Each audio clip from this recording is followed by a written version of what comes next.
Hello everyone, welcome back. In today's class, we'll study electromagnetic radiation's interaction with the surface of the earth.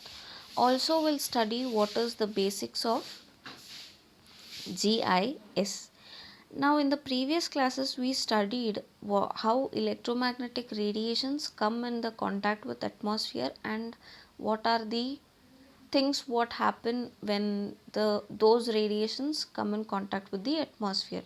Similarly, when the electromagnetic radiations come and hit the surface of the earth, there are different things which take place. One is reflection, absorption and transmission. So when we add, so this reflection, absorption and transmission is equal to, that is the summation of all these three will be equal to the energy emitted or which is incident on the surface of the earth. Now moving to understanding the concepts of reflection, absorption and transmission, and also how these will affect in remote sensing. The sun rays emit the electromagnetic radiations. They come and hit the surface of the earth. Now it all depends on type of rays which are coming and getting incident on the surface of the earth, type of the surface, and it also depends on angle of incidence. Now when, so that is the type of the surface, angle of incidence and spectral composition. These three factors govern the type of reflection. Now the reflection, the amount of reflection also depends on the color of the surface. If it is darker in nature, then it is the lesser the uh, amount of reflection. If the lighter shade or white in surface, if the surface is white in shade, then the amount of reflection will be greater. So there are basically three types of reflections which takes place. The first one is specular reflection, diffuse reflection, and the third one is mixed reflection. We'll understand specular and diffused reflection. Specular reflection is that type of reflection wherein the amount of incident will be equal to the amount of reflection, or we can say that angle of incidence will be equal to angle of reflection. So if I take a example of a clear water, if it is, if your image is clearly visible, then that is called as specular reflection. Also the mirror is similar to, it works on the principle of specular reflection because it is having a smooth surface. So incident ray angle will be equal to reflected angle. Diffused reflection is one wherein if the surface of the earth is uneven or it is undulated, then the amount of reflection will be scattered. It will not, that is incident angle will not be equal to reflected angle. So that type of reflection is called as diffused reflection. Then the next one is, you need to understand light absorption. Whenever the surface is coming, that is the EM radiations are coming in contact with the surface of the earth, if the surface is transparent or translucent, then it is certain amount of energy is transmitted to the other side, but of a lesser magnitude, that is called as transmission. Absorption is when the amount of energy coming in contact with the surface is transmitted inside the object in terms of heat energy and increase in the temperature of that object, then that is called as absorption. For an example, if you keep a ball in the on the surface exposed to the sun, it absorbs certain radiations.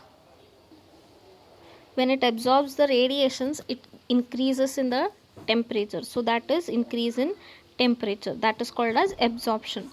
Now this absorption depends on the type of electromagnetic radiation and the angle of incidence. So greater increase in the wavelength will be, that will have lesser amount of energy. If it is red surface, then what happens, all the other electromagnetic radiations will be absorbed, the other will be reflected. So sum of transmission, reflection and absorption will be equal to 1. So we'll study the basics of GIS. GIS stands for Geographic Information System. We'll study what is GIS, how GIS works, what GIS can do. Now what is GIS? GIS is nothing but a system designed to capture, store, manipulate, analyze, manage and present spatial or geographic data. So it consists of three main words. One is geographic information and the other one is system or the surface science. Now what is geographic? Geographic is nothing but wherein all the geographic information is collected, that is the physical earth. All the informations are collected of the physical earth. These informations are tied to the physical features of the earth, and with the help of the system or science, the technology and the methods used to analyze and display the information tied to the physical earth. So when we do all this together, that forms the GIS. It is an information system that is designed to work with the data reference by spatial or geographical coordinates. Now there are two different types of GIS. The first one is raster data model. It is a representation of the world as a surface divided into a regular grid of cells. Raster models are useful for storing data that varies continuously, as in an aerial photograph, a satellite image, a surface of chemical concentrations or elevation surfaces. The other one is a vector data model. It is the presentation of the world using points, lines and polygons. Vector models are useful for storing data that are discretely boundaries such as countries, land particles and streets. So these are the two different types of GIS. Now we move to understanding what actually GIS does. So there is a satellite which is taking which is moving continuously in the orbits of the earth. Okay.